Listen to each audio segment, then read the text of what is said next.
नमस्कार, मैं हूं साइमा और आप देख रहे हैं खबरों की दुनिया। उत्तर प्रदेश की राजधानी लखनऊ के कैंट क्षेत्र में 18वां श्रीमद् भागवत कथा का आयोजन किया गया। इस भागवत कथा का आयोजन शिव श्याम मंदिर समिति की ओर से किया गया, जिसमें नैमिषधाम के आचार्य सुधीर कृष्ण शास्त्री ने भक्तों को श्रीमद् भागवत कथा का श्रवण कराया। वहीं इस मौके पर भक्तों ने भी इस कथा में बढ़ चढ़कर हिस्सा लिया। आइए देखते हैं ये खास रिपोर्ट।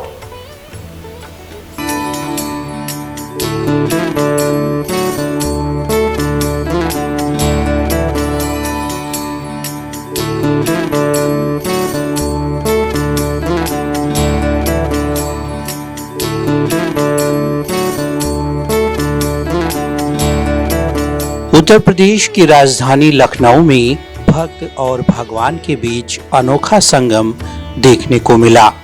भक्त और भगवान एक दूसरे में लीन दिखे। मौका था भगवत कथा का और इस कथा का आयोजन हुआ राजधानी लखनऊ के कैंट क्षेत्र स्थित शिव श्याम मंदिर में।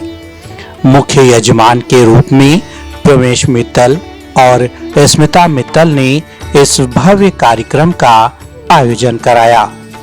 नैमिषधाम के आचार्य श्री सुधीर कृष्ण शास्त्री जी महाराज ने भक्तों को भगवत कथा का श्रवण कराया।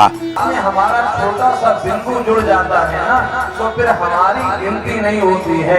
हम किसमें विलीन हो जाते हैं? उस पुंज में विलीन हो जाते हैं। तो हमें कोई दिया नहीं कहता है, हमें भी लोग सूर्य से उपमा देने लगते हैं, क्योंकि हम उससे तिलक नहीं है, हम उससे अलग नहीं है।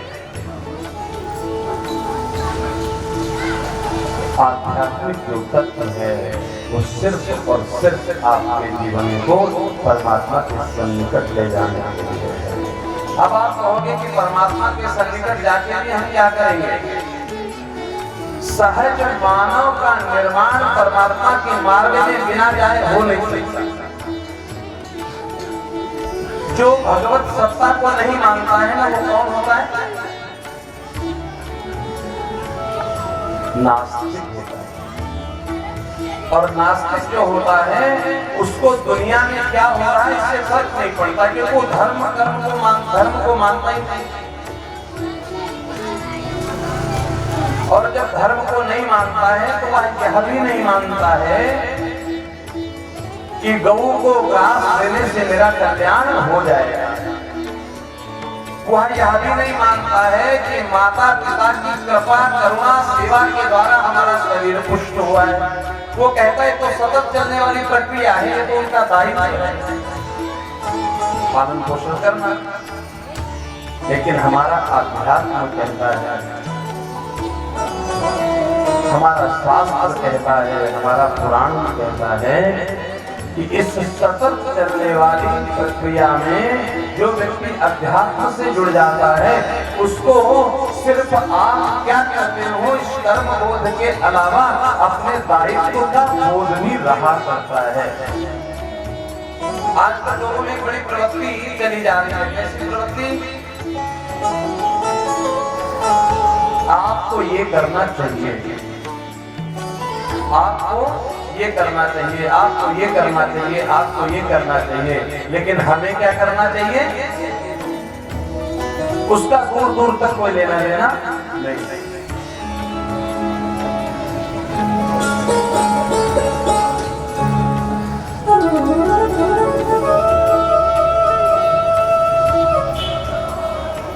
कथा का इंतजार करते करते आज सप्तम दिवस महाराज शुरू होने में तो लगता था कब शुरू होगी, और आज सप्तम दिवस में हम कब प्रवेश कर गए पता ही नहीं।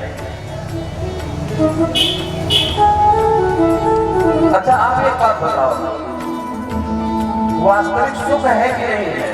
सुख का आपके जीवन में एक दिन आ जाए ना तो वो 100 वर्ष के बराबर लगता है। अरे कटता नहीं, अरे कटता नहीं, अरे कटता नहीं। लेकिन जो आसानी से कट जाए वही तो सुख होता है।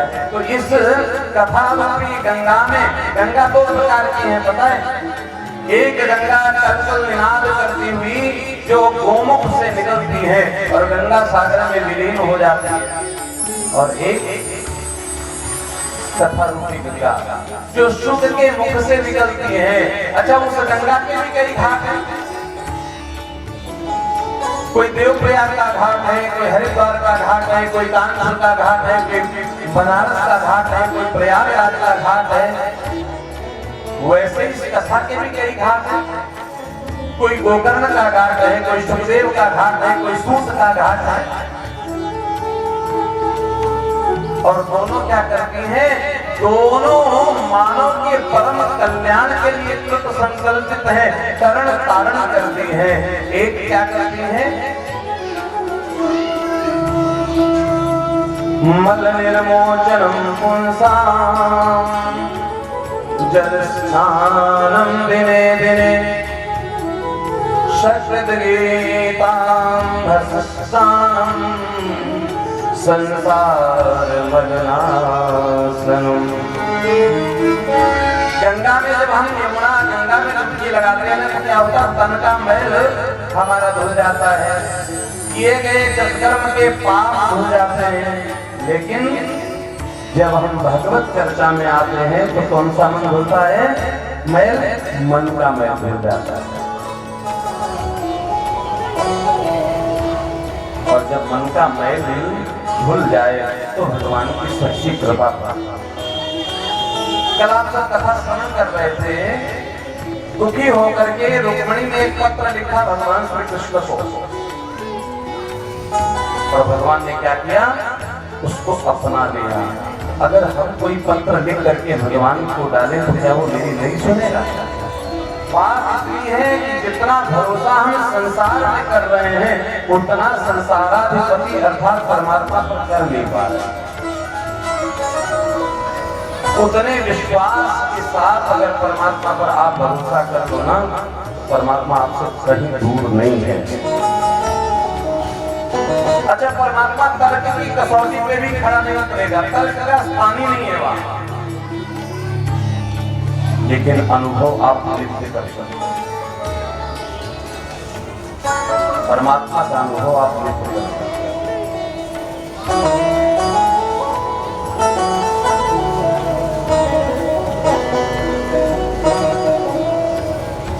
जीवन में परमात्मा का अनुभव कैसे करें?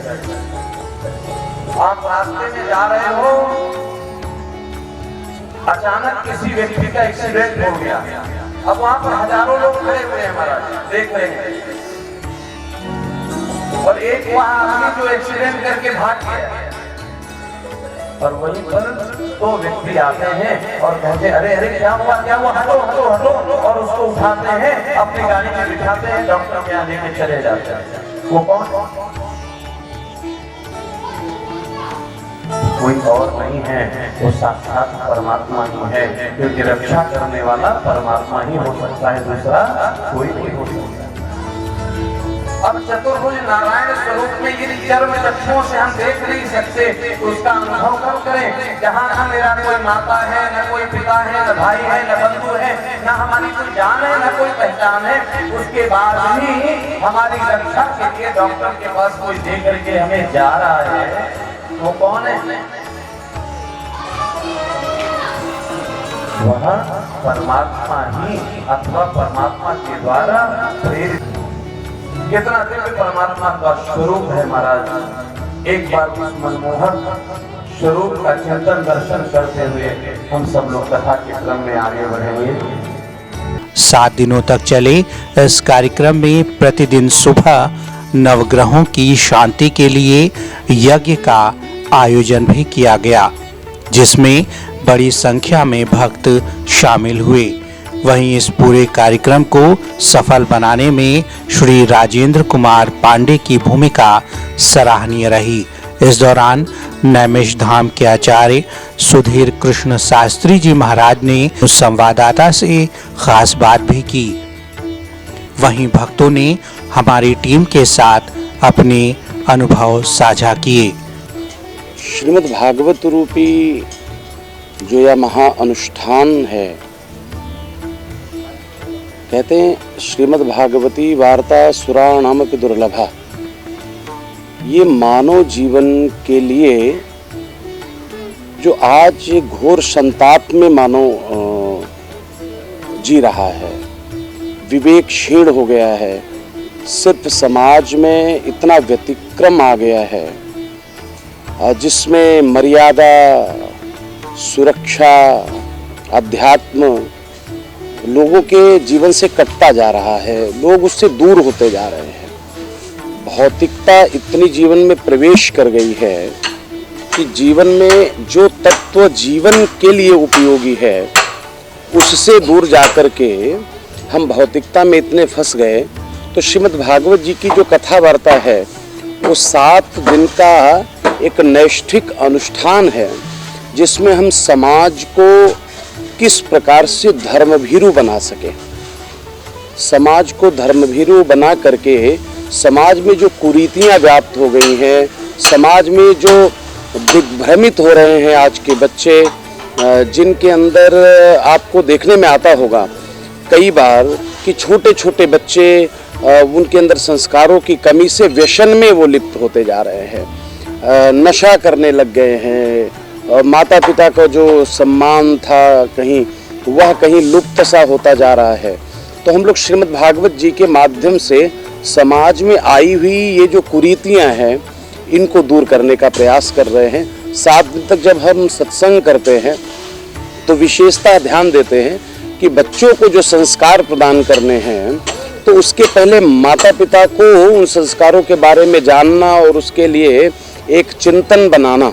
तो हम लोग सतत उस प्रक्रिया में उन अभिभावकों को इसमें आमंत्रित करते हैं, निमंत्रित करते हैं, उनको शिक्षण देने का प्रयास करते हैं, उनको समझाने का प्रयास करते हैं कि किस प्रकार से हम अपने बच्चों को संस्कार प्रदान करें। जो गौ, गंगा, गौरी, गौ की जब हम बात करते हैं तो समस्त गौवंश की बात करते हैं, जब गौरी की हम बात करते हैं श्रीमद् भागवत के माध्यम से तो यह संसार में जितनी मातृशक्ति है, वो माँ है, बहन है, बेटियां है, उनकी सुरक्षा, उनकी चिंता, उनके प्रति समाज के अंदर उदार मन का भाव कैसे उत्पन्न हो और बच्चों के अंदर वो संस्कार कैसे आए कि जैसे ही किसी स्त्री और कन्या को देखे तो हमारे अंदर, उन बच्चों के अंदर माँ का भाव, बहन का भाव यह उत्पन्न हो। ये जो दूषित मानसिकता है उसको थोड़ा सा हम लोग चाहते हैं कि सत्संग के माध्यम से उसको दिव्य एक मार्ग दिया जाए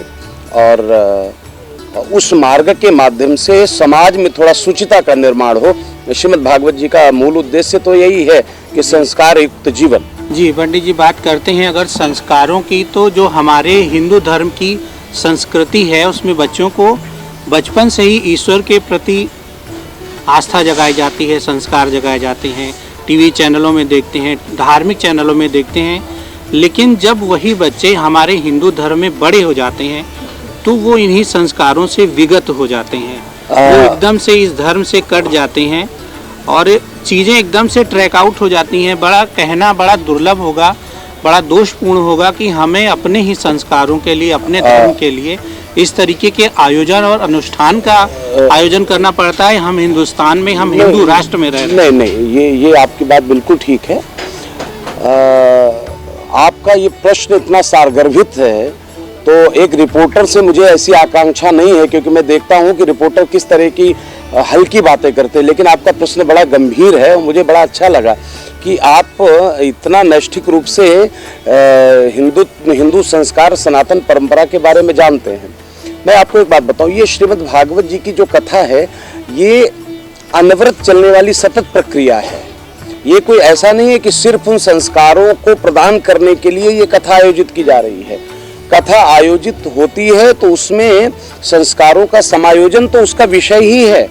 और ये आज से नहीं, शौनकादि 88,000 ऋषियों ने सूत जी से कथा का श्रवण किया, सनकादिक से भक्ति ज्ञान वैराग्य ने कथा का श्रवण किया। तो ये सतत चलने वाली प्रक्रिया है। लेकिन जो पहला आपका प्रश्न था, तो आपको एक बात बताऊं, जब हम धार्मिकता में बच्चों को आगे ले जाते हैं ना तो वो प्रीति रहती है, एक उसका जो बचपन का स्वभाव है ना, उसमें हम सामने वाले के सामने ऐसा परोसना चाहते हैं कि देखो मेरा बच्चा कितना संस्कारी है, प्रणाम करो। और जो इस भागवत जी को जीते हैं, यहाँ मैं आता हूँ कथा के लिए, तो यहाँ के जितने बच्चे मेरे को मिलते हैं मैं देखता हूँ वो साष्टांग सर रख करके प्रणाम करते हैं। तो ये क्या हुआ, ये उनको संस्कार का प्रतिपादन और संस्कार का दिखावा दोनों अलग विषय हैं। धर्म को मानना और धर्म का दिखावा करना ये दोनों अलग विषय हैं। तो जो धार्मिक होगा वो धार्मिक दिखे जरूरी नहीं है। तो मैं एक बात कहना चाहता हूँ, जब छोटा सा बच्चा होता है तो राम राम करता है, ताली बजाता है, तो हमें बड़ा अच्छा लगता है, हम वीडियो भी बनाते हैं और उसको पोस्ट भी करते हैं कि मेरा बच्चा। लेकिन जब मैंने कहा ना कि उनके माता पिता को हम संस्कारित करना चाहते हैं, क्यों करना चाहते हैं कि बच्चा जब तक छोटा रहता है तब तक तो उससे बड़ा धार्मिक कार्य कराते हैं। फिर मैंने देखा है कि आजकल की जो एजुकेशन हो गई है वो कैसी हो गई है, धन प्रदान हो गई है, जिसको कहते हैं पैकेज प्रदान हो गई है। तो उसके माध्यम से क्या है, इतना ट्यूशन और सारी चीजें उस बच्चों के ऊपर लाद दी जाती हैं। कई बार तो ऐसे घरों में जाना होता है जो कहते हैं कि इस समय बच्चे स्कूल में गए होंगे तो हम हवन कर ले, पूजा कर ले, नहीं तो बच्चों की पढ़ाई डिस्टर्ब होती है। वो लोग इस चीज को भूल जाते हैं कि बच्चों का जो संस्कार ठीक नहीं होगा तो बहुत बड़ा पैकेज पा करके भी, बड़ा पढ़ाई करके भी वो आपको और समाज को कुछ दे नहीं सकते, अपितु संसार का, समाज का शोषण ही करेंगे। तो मेरे कहने का तात्पर्य यह है कि जब तक माता पिता धर्मभीरू नहीं होंगे, और आयोजन ये सतत आयोजन होते रहे, क्योंकि समाज में विकृतियां आना स्वाभाविक है। किसी भी बहुत बड़ी जहां पर एक जनता होगी वहां पर तमाम ऐसे लोग होंगे जो विकृतियों को भी साथ लेके चलते हैं।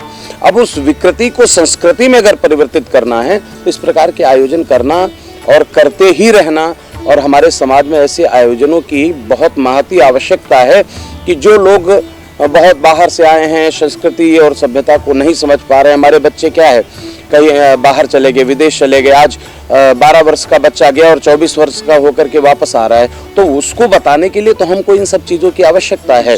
तो हिंदू राष्ट्र, हिंदू धर्म, आप एक बात बताइए, आज हमें हिंदू राष्ट्र कहने की ही जरूरत क्यों पड़ रही है? इसका मतलब कहीं हमारे मन में ये चीज है कि कुछ ऐसे लोग हैं जो इसको हिंदू राष्ट्र मानने में संकोच करते हैं। तो मैं ये कह रहा हूं, हमें हिंदू राष्ट्र कहने की आवश्यकता ही न पड़े। सतत रहने वाला प्रत्येक नागरिक अपने आप को भारतीय सनातन धर्म का अनुयायी समझे, बस हम इसका बीजारोपण कर रहे हैं। जी, अगला क्वेश्चन लेते हैं गुरुजी, अपने आराध्यों के बारे में। हाँ। हम अपने बच्चों से कहते हैं हमें राम जैसा बनना है, हमें कृष्ण जैसा बनना है, लेकिन जब हम अपनी रियल लाइफ में झांकते हैं तो चीज़ें एकदम से बदली हुई होती हैं। उस मार्ग पर चलना, उनका अनुसरण करना कहीं मानव जीवन को बड़ा कठिन लगता है, और वो कहीं ना कहीं इससे धीरे धीरे विगल होना, अलग होता जाता है। तो कैसे कनेक्ट करें आज का यूथ, आज की जनमानस, देखिए अपने आराध्य को भी ध्यान में रखे, धर्म को भी साथ रखे और एक अच्छा जीवन व्यतीत। देखिए, राम को हम अगर अपने त्रेता युग का एक भगवान मान करके कि हम उनकी पूजा करते हैं, उनकी आरती करते हैं, वो हमारे आराध्य हैं, अगर इतना सा मान लेंगे तो हम समाज के साथ उनको कभी मिला नहीं पाएंगे। राम को हम अपना आराध्य मान करके एक आदर्श जीवन जीने वाला एक सामान्य मानवीय, भगवान कृष्ण ने तो ऐश्वर्य हर में व्यक्त किया, भगवान राम ने तो कभी ऐश्वर्य व्यक्त ही नहीं किया। अब राम के चरित्र से अगर कोई कुछ सीखना चाहे तो कैसे कनेक्ट कर सकता, मैं आपको बताता हूँ। आज बच्चे हॉस्टल जाते, हॉस्टल जाने के बाद दुनिया की चीजें उनमें आ जाती हैं, कैसे कैसे हम लोग देखते हैं कि बड़ी उलझुल पार्टियां तक करने लगते हैं। कई बार हम लोग न्यूज चैनल्स में देखते हैं, लेकिन उन्हें एक बच्चा कोई ऐसा है जो कहता है, पिटाई भी हो जाती है उसकी कि तुम मेरे साथ चलो और ये रेव पार्टियां और जाने क्या क्या होता है उसमें तुम चलो, वो नहीं जाता है। साथी लोग उसकी पिटाई भी कर देते हैं कि तुम नहीं जाओगे, तो वो कहता है मेरे ऐसे संस्कार नहीं है। तो ये एक तो घर से संस्कार आए। तो राम जी के बारे में चर्चा करेंगे तो क्या राम जी हॉस्टल नहीं गए? गुरुकुल का तात्पर्य क्या हुआ? आज का जो आधुनिक हॉस्टल है लेकिन तब क्या था, गुरु सत्ता में आस्था थी और घर से बहुत सारे संपन्नता के जो निशान थे वो गुरुकुल तक नहीं जा पाते थे। आज हॉस्टल में सारी सुविधाएं हैं और उसके बाद मेरे बच्चे को कुछ मत कहना, गुरु की ताड़ना अगर आपने बंद कर दी, माता पिता की जो गुरुकुल की परंपरा, आज का आधुनिक जो हॉस्टल है, तो भगवान राम गए लेकिन वो लौट करके आए तो क्या किया? प्रातः काल उठ के रघुनाथा, माँ तो पिता गुरु ना वही माँ था। और आजकल के बच्चे हाय हेलो, हम नहीं कहते आधुनिक मत बनो, लेकिन आधुनिक बनने का मतलब ये नहीं कि अपने संस्कार कहीं पीछे छूट जाए। संस्कार के साथ आधुनिक बनोगे तो ज्यादा अच्छा लगेगा। तो राम जी के जीवन में क्या है, राम जी के जीवन में समायोजन है। किस चीज का समायोजन है? पिता ने अगर कोई बात कह दी तो फिर कुछ भी हो जाए मानना है, माँ ने कोई बात कह दी, कोई किसी ने बुरी बात भी कह दी ना, तो कितना धैर्य है राम के अंदर। वनवास जाना है, हम क्या करते, एक चॉकलेट भी हमारे पास है ना, कोई दूसरा मांगने लग जाए तो देने में संकोच होता है। राम ने क्या किया, राजगद्दी की तैयारी हो रही, छोड़ दिया। तो कुछ वैभव कितना भी अगर संस्कारों के लिए छोड़ना पड़े, ये सीखना है, राम से सीख सकते हैं। छोटा है, बड़ा है, ऊंचा है, नीचा है, राम केवट को गले लगा लेते हैं, राम सबरी के घर चले जाते हैं, राम जूठे बेर खा लेते हैं, ऋषियों के आश्रम में चले जाते हैं। तो कहने का तात्पर्य ये है कि राम से अगर सीखना है तो आप राम जैसे बन सकते हैं। देखिए, राम और कृष्ण विभेद है। कृष्ण ऐश्वरीय शक्ति को बार बार प्रकट करते हैं और राम मानवीय शक्ति के अनुसार ही चलते हैं। राम जी के पिता दशरथ जी ने 3 विवाह किए और राम जी ने कहा कि नहीं, ये उचित नहीं है। देखिए स्त्री जाति की मर्यादा। और अपनी स्त्री के लिए, अपनी धर्मपत्नी अर्थात मैया सीता के लिए, जब राम वनवासी हैं, राम जी के पास रथ भी नहीं है, फिर भी अपनी स्त्री अर्थात स्त्री की बात सिर्फ अपनी स्त्री की बात नहीं है, स्त्री जाति की मर्यादा के लिए रावण जैसे इतने रथवान, ऐश्वर्यवान, इतने विशाल राक्षस जिसके बेटे ने इंद्र को जीत लिया हो, उससे भी युद्ध ठान दिया। और ये हुआ कि हमारे लिए लड़ेगा कौन, तो वही समाज, किसी को बाहर से नहीं बुलाया, जहां पर वो थे वहीं के अनुचर, वहीं के नर, वहीं के वानर, वहीं के भालू, उनका युद्ध बना करके युद्ध लड़ा और जीत गए। कहने का तात्पर्य यह है कि राम का जब अनुसरण, राम से अच्छा मैनेजमेंट गुरु दूसरा कोई है ही नहीं। जहां रहे वहीं अपनी शक्ति का महाराज प्रादुर्भाव कर लिया और उसके अनुसार जाकर के लंका इत्यादि की विजय प्राप्त करके, और फिर एक कितना बड़ा उपदेश समाज को दिया है, मर्यादा में रहना। राम ने कभी मर्यादा का उल्लंघन नहीं किया। तो जीवन में सबसे बड़ी जो लक्ष्मण रेखा है वो मर्यादा की लक्ष्मण रेखा है। और जिस दिन हमारे अंदर मर्यादा प्रवेश कर गई, उस दिन हमें राम और कृष्ण में भेद करने की भी जरूरत नहीं पड़ेगी। और वास्तविकता यह है कि जिस दिन हम मर्यादित जीवन जिएंगे तो राम कृष्ण का ही जीवन जिएंगे। हम उसका, वो ईश्वर है, हम उसके अंश हैं, तो हम उसके समान नहीं हो सकते, लेकिन उसके बताए मार्ग पर चलने का प्रयास कर सकते हैं। जीव का कर्म ही है, जीव का कार्य ही है उस दिशा में चलने का प्रयास करना। तो आप एक सकारात्मक दिशा में चल रहे हो ना, यही भगवत कृपा है, यही राम बनने की प्रक्रिया है, और उस दिशा में हम चलने का प्रयास कर रहे हैं। समाज धीरे धीरे, आप देखते हैं यूथ आज ऐसा नहीं है, आज यूथ आध्यात्मिक होता जा रहा है। बात यह है, दिशा देने की आवश्यकता है, और हमें लगता है कि हम लोग दिशा भी देंगे और उसमें कामयाब भी होंगे।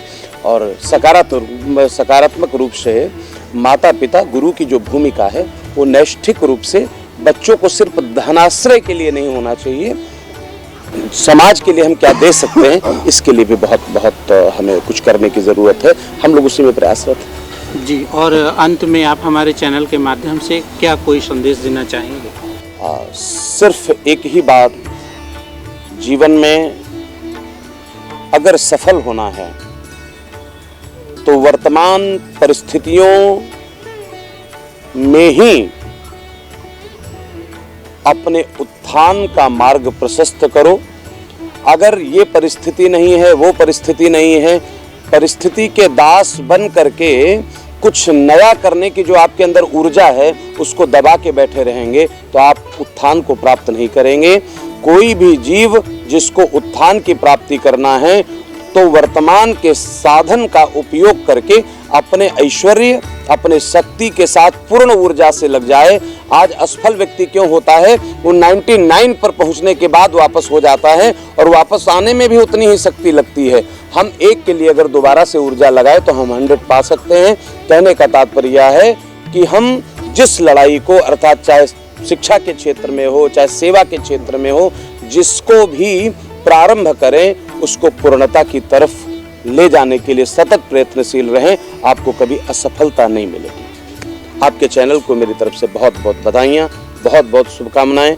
आपका चैनल बहुत उन्नति करे और समाज के हर वर्ग की भूमिका को जनता के सामने रखे। धन्यवाद। नारायण को प्रसन्न करने के लिए, और यज्ञ की पूर्णाहुति के बाद पुनः महाप्रसाद यानी भंडारा प्रारंभ होगा और 4 तारीख को इस विशाल महायज्ञ का विश्राम होगा, जिसमें आप समस्त भक्तगण, एक तो केकेडी न्यूज़ का हम बहुत धन्यवाद इसलिए करते हैं क्योंकि हमारे हर कार्य में, हमारे नहीं धर्म के हर कार्य में ये खबरों की दुनिया वाकई खबरों की दुनिया है।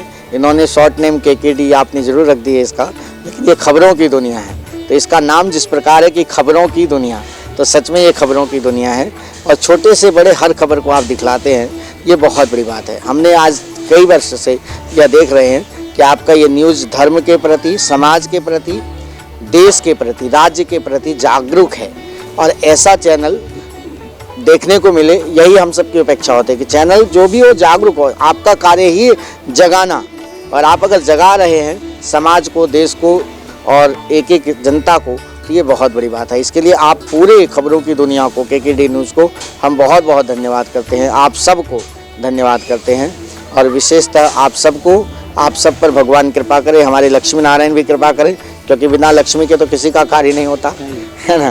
तो हमारे लक्ष्मी नारायण का हम यज्ञ जो करें उससे उनसे प्रार्थना करेंगे कि आपकी इस खबरों की दुनिया को दिन दूनी रात चौगुनी तरक्की दे और आप सबको स्वस्थ रखें और आप सबके केकेडी न्यूज़ को बहुत आनंदित बनाएं और आप इसी तरह धर्म के प्रति, देश के प्रति, समाज के प्रति जागरूक रहें, यही हम प्रभु से प्रार्थना भी करेंगे। शुरुआत में आई जब इसका, देखिए कोरोना काल तो चल ही रहा, आप देख रहे हैं, इसलिए हर जगह कोरोना काल के हिसाब से पूरे सैनिटाइजिंग रोज कराया जाता है, पूरे सैनिटाइज करा के और कोरोना काल का नियम पालन किया जाता है और पूरा गवर्नमेंट के गाइडलाइन से ही चल रहे हैं और आदेश लेकर ही चल रहे हैं।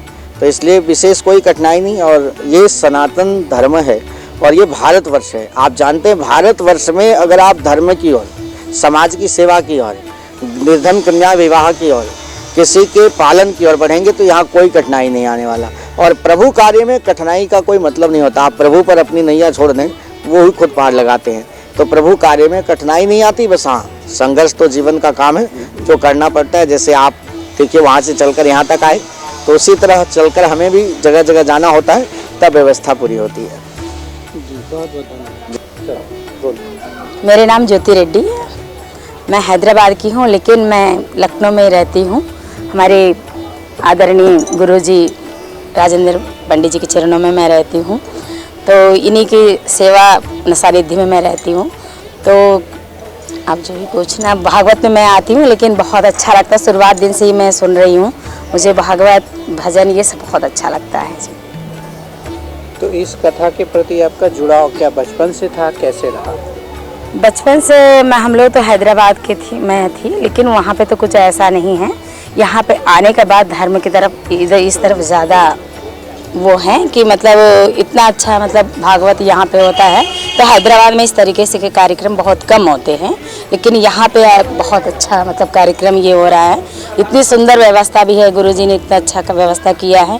बहुत से लोग धर्म से, हिंदू धर्म में बहुत से लोग जुड़ना भी चाहते हैं, लेकिन नहीं भी कुछ लोग चाहते। उनसे मेरी यही प्रार्थना है, धर्म से हमेशा जुड़े रहे, वही सच है, सच्चाई भी है। जय श्री कृष्णा। भागवत कराने का गुरुजी का प्रेरणा मिली, उन्हीं के प्रेरणा से भागवत कराने का करा पाए जी। मैम, ये इस तरीके का आयोजन आप लोग कब से करा रहे हैं?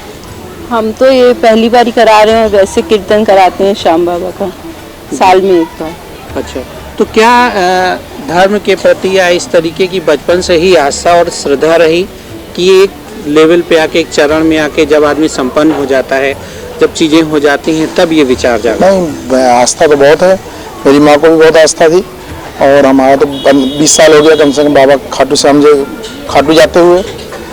प्रेरणा बचपन से मिली हुई है, माँ बाप पिताजी का आशीर्वाद है और बाद में बड़े होने पे गुरु का एक सानिध्य मिल गया, इसकी वजह से। और ऐसा कुछ नहीं, लेवल क्या, लेवल तो बाबा से बड़ा कुछ तो है नहीं, उससे बड़ा कोई लेवल है। ये जो भागवत कथा है, भक्ति है, इस तरीके के क्या संस्कार बच्चों में भी आप डाल रही हैं? हाँ, डालना तो चाह रहे हैं, लेकिन अभी थोड़ा पढ़ाई की वजह से बच्चे थोड़े पीछे हैं। पढ़ाई खत्म होगी तो डलेंगे। एक बच्चे को तुम लाते हैं? एक तो लाते ही है, बड़ा नहीं आ पाता। जी, लाए भी हैं छोटे। सबसे पहले अपना शुभ नाम बताइए। मेरा नाम सत्यम शुक्ला है।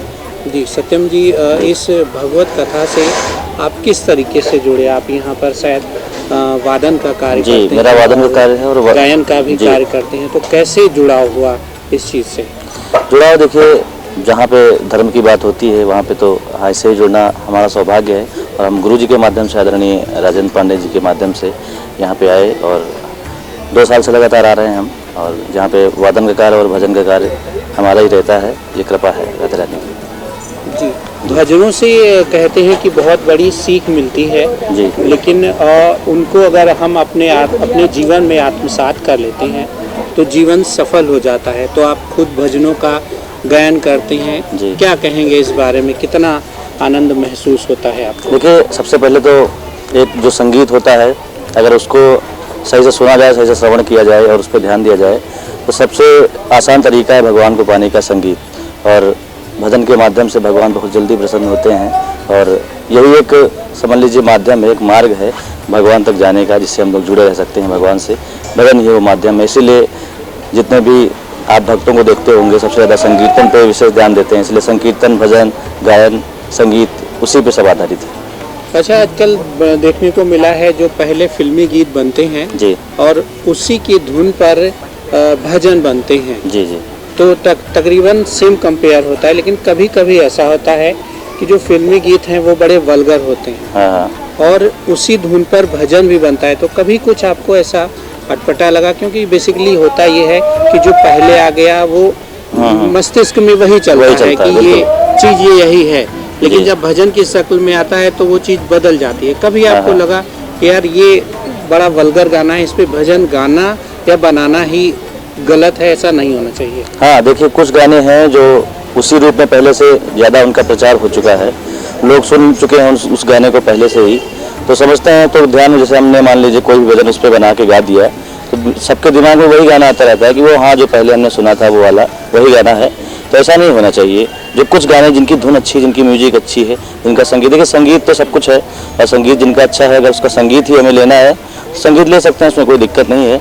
बल्कि कुछ गाने जो बहुत ज़्यादा वल्गर हो चुके हैं, बहुत ज़्यादा उस तरह से उनका प्रचार हो चुका है, तो उस पर नहीं ध्यान देना चाहिए मेरे हिसाब से। एक समय था जब हिंदी फिल्म जगत में धार्मिक फिल्में बड़ी बनती थी। जी जी, लोग थिएटर जाते थे, चप्पल उतार देते थे बाहर, तब अंदर जाते थे, बिल्कुल बिल्कुल, हाथ जोड़ के नहा धो के। आज वो माहौल एकदम से खत्म हो गया। क्या ऐसा रीजन है, आपको क्या लगता है? देखिए, हम किसी व्यक्ति विशेष को तो नहीं कहेंगे, लेकिन पहले से कुछ ज़्यादा, बहुत ज़्यादा परिवर्तन हुआ है। और पहले से ही आप सही करें कि धार्मिक जो फिल्में बनती थी उनको हम लोग देखते थे, भगवान पे सब कुछ आधारित होता था। लेकिन अब देखिए, आज सब कुछ इतना बदल चुका है कि पता नहीं कैसी कैसी फिल्में आ चुकी हैं जो आप अपने घर वालों के साथ नहीं बैठ के नहीं देख सकते हैं, परिवार वालों के साथ नहीं बैठ के नहीं देख सकते हैं। तो समाज जो है एक हिसाब से समझ लीजिए कि इतना ज़्यादा मतलब नीचे की ओर जा रहा है कि अब हम इस पे क्या। Bureau report, KKD news, Lucknow. संस्कार ही है जो हमारे बच्चों के आने वाले कल की दिशा और दशा निर्धारित करते हैं। समय समय पर होने वाले धार्मिक आयोजनों से लोगों में प्रेम का संचार होता है और ये धार्मिक आयोजन हमें हमारे आराध्य के करीब भी ले जाते हैं। आज की रिपोर्ट में फिलहाल इतना ही। हमें दीजिए आज्ञा, देखते रहिए केकेडी न्यूज़।